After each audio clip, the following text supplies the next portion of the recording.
कांग्रेस के 85वें इजलास के मौका पर इसके 137 साला नजरियाती सफर पर मुश्तमिल इश्तिहार शाये हुआ है, जिसमें कांग्रेस से बगावत कर भारतीय जनता पार्टी के साथ हुकूमत बनाने वाले वीपी सिंह का फोटो तो मौजूद है, लेकिन 1885 से 1947 तक कांग्रेस के सदर रहे 7 मुसलमानों बदरालुद्दीन तैयब जी, रहमत अल्लाह हमसियानी, नवाब सैयद मोहम्मद बहादुर, सैयद हुस्न इमाम, हकीम अजमल खान, मौलाना अबुल कलाम आजाद और डॉक्टर मुख्तार अहमद अंसारी साहिब में से किसी को पोस्टर में जगह नहीं मिली। गांधी, पटेल, नेहरू के साथ जेल जाने वालों में से भी किसी पर कांग्रेस की निगाह नहीं पड़ी।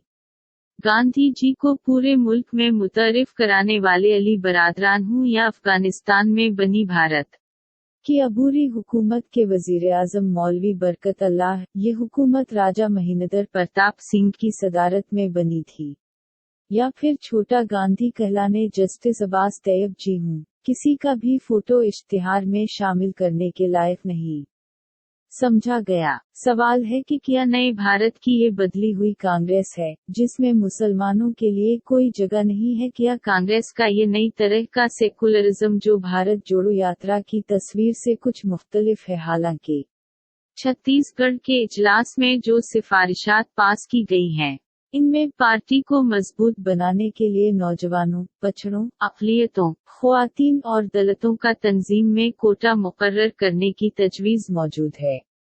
इस पर कितना अमल होगा ये तो आने वाला वक्त बताएगा।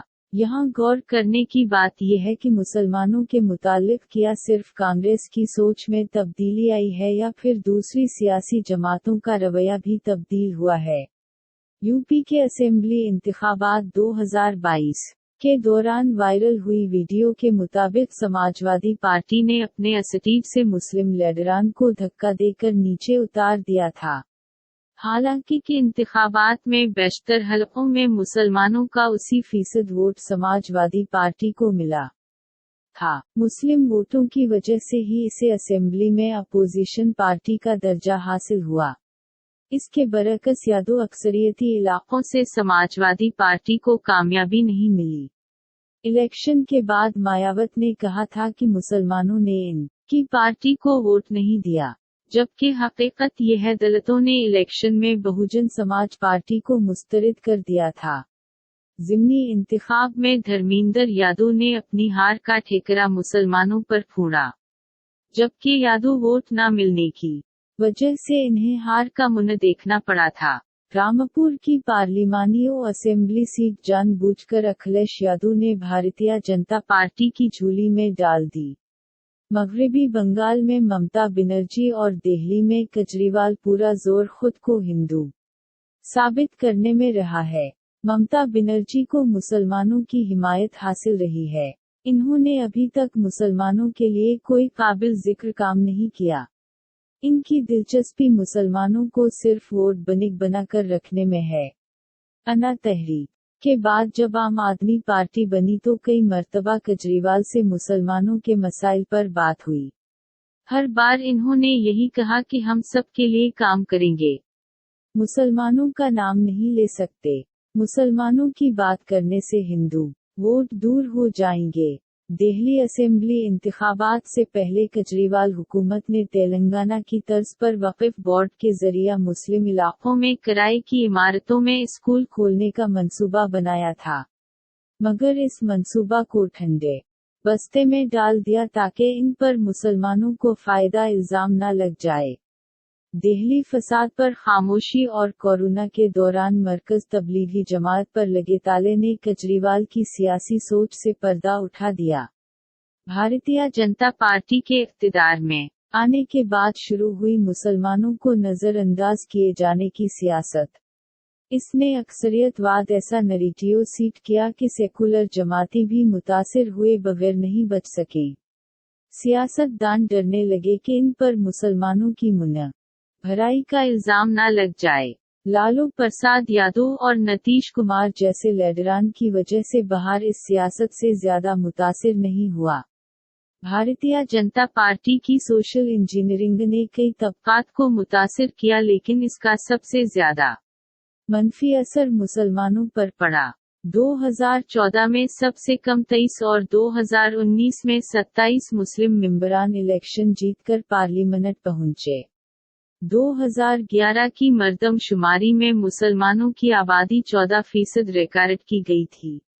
اس کے حساب سے پارلیمنٹ میں مسلم ممبران کی تعداد کم از کم 76 ہونی چاہیے، لیکن 1952 سے اب تک پارلیمنٹ میں مسلم ممبران کی سب سے زیادہ تعداد 1980 میں 49 تھی۔ سچر کمیٹی نے 64 اضلاع کی نشاندہی قابل ذکر مسلم آبادی کے لیے کی تھی۔ موجودہ حکومت نے مسلم آبادی والے 40 اضلاع کو تعلیمی بیداری مہم کے لیے منتخب کیا تھا۔ ووٹوں کے لحاظ سے جائزہ لیا جائے تو 218 پارلیمانی حلقے ایسے ہیں جہاں مسلمان اپنا اثر رکھتے ہیں۔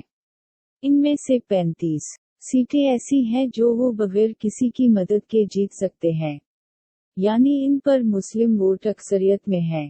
بلحاظ ریاست دیکھیں تو آسام 4، مغربی بنگال 9، بہار 3، جموں و کشمیر 5، کیرالہ 4، تلنگانہ 1، لکشدیپ 1 اور یو پی میں 8 ہیں۔ 21 سے 30% مسلم ووٹ والی 38 اور 145 سیٹوں پر مسلمانوں کے ووٹ 11 سے 20% ہیں۔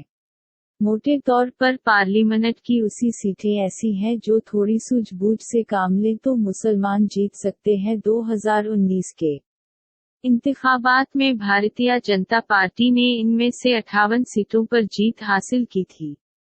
سیاسی طور پر اتنے اہم مقام کے باوجود مسلمان حاشیے پر کیوں ہیں؟ یہ سوال پریشان کرنے والا ہے۔ جبکہ 2-4 پارلیمانی سیٹوں پر اثر انداز ہونے والے طبقات کو سیاسی جماعتیں اپنے ساتھ لانے کے لیے بے چین رہتی ہیں۔ غور کرنے سے اندازہ ہوتا ہے کہ مسلمانوں میں سیاسی سمجھ کی بے انتہا کمی ہے۔ انہیں اپنے ہی علماء، دانشوروں اور باشعور حضرات نے گمراہ کر سیاسی طور پر پسماندہ رکھا، تاکہ وہ ان کے ووٹوں کا سودا کر سیاسی جماعتوں سے قیمت وصول کر سکیں۔ دراصل فسادات ہوں یا ہجومی تشدد، تعلیم کی کمی ہو یا سرکاری ملازمتوں سے دوری، گندی بستیوں میں قیام ہو یا مسئلہ صحت، انہیں دوسرے طبقات سے الگ تھلگ کرنا ہو یا متشدد بتانے کی کوشش، ان تمام مسائل کا حل سیاست کے پاس ہے، جس سے جان بوجھ کر مسلمانوں کو دور رکھا گیا ہے۔ اس کے لیے جہاں نام نہاد یا تھوپے ہوئے مسلم رہنما گناہگار ہے، وہی سیاسی جماعتیں۔ اس وقت جبکہ ہر مسلمان یہ بات محسوس کر رہا ہے تو ہمارے علماء اور دانشور قوم میں سیاسی سمجھ پیدا کرنے کے بجائے راشٹری سویم سیوک سنگھ سے مکالمے کی وکالت کر رہے ہیں۔ یہ وہی لوگ ہیں جنہوں نے اٹل حمایت کمیٹی بنائی تھی۔ مسلمان جب بھی راشٹری سویم سیوک سنگھ کے ذمہ داروں سے ملتے ہیں، وہ انہیں ایک نیا جھنجھونا تھما دیتے ہیں، جسے وہ قوم کے درمیان آ کر بجانا شروع کر دیتے ہیں۔ وقت آ گیا ہے جب اس صورتحال پر سنجیدگی سے غور کر کے اپنی سیاسی طاقت کے اظہار کے لیے منصوبہ بند طریقے سے کام کیا جائے۔ بھلے ہی کانگریس کے جے رام رمیش نے اشتہار میں کسی مسلم کا فوٹو شامل نہ کیے جانے پر غلطی مانی ہو، لیکن یہ کل کی سچائی ہے۔ آج فوٹو ہٹایا گیا ہے، کل ٹکٹ کے لیے انکار کیا جائے گا، پھر شاید مسلمانوں کے وجود کا انکار۔ غور کیجئے آئندہ کا بھارت کیسا ہوگا۔